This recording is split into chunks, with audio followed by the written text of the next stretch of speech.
Hello, কেমন আছো? কে আপনি?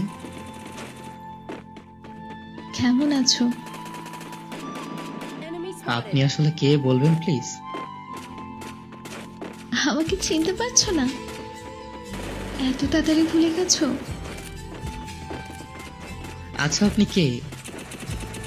আপনার মতো মানুষকে মনে রেখে কি লাভ? বাহ, ভালো। কিছু কি বলার জন্য মেসেজ দিয়েছেন? কেমন আছো? না মরে বেঁচে আছি। মাহি, তুমি কি নতুন কাউকে পেয়েছো? হ্যাঁ, একজনের ভালোবাসাই পেলাম না, আবার অন্য কেউ।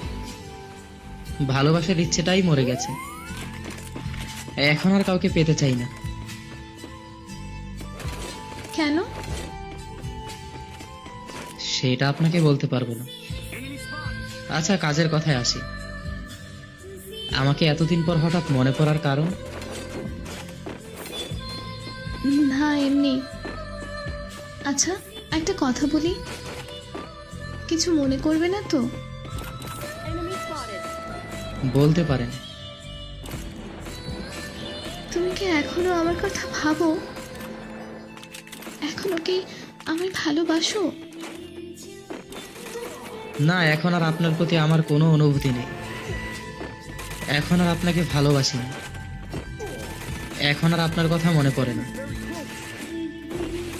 সরি।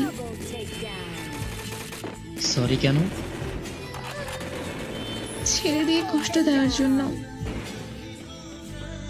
আপনাকে একটা কথা জিজ্ঞেস করতে পারি?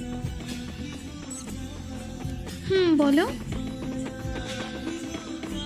আচ্ছা, আমি কি দোষ করেছিলাম যে আমাকে ছেড়ে অন্য একজনের হাত ধরে চলে গেল? আমার কি অপরাধ ছিল? আমি আপনাকে পাগলের মতো ভালোবাসতাম, আপনার সব কথা শুনতাম। তাহলে কেন এত কষ্ট দিলেন? নাকি প্রমাণ করলেন সত্যিকারের ভালোবাসলে কষ্ট পেতে হয়?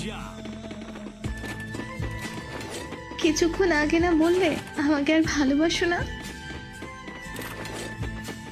এসব বাদ দিন। আমার মনের ভিতরে লুকানো হাহাকারের কথাগুলো বলতে চাই না। আমি দোয়া করি আপনি ভালো থাকুন।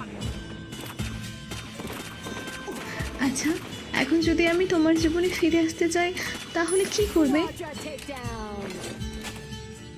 আপনি আমাকে পেয়েও হারিয়েছেন, আপনি আমাকে ঠকিয়েছেন।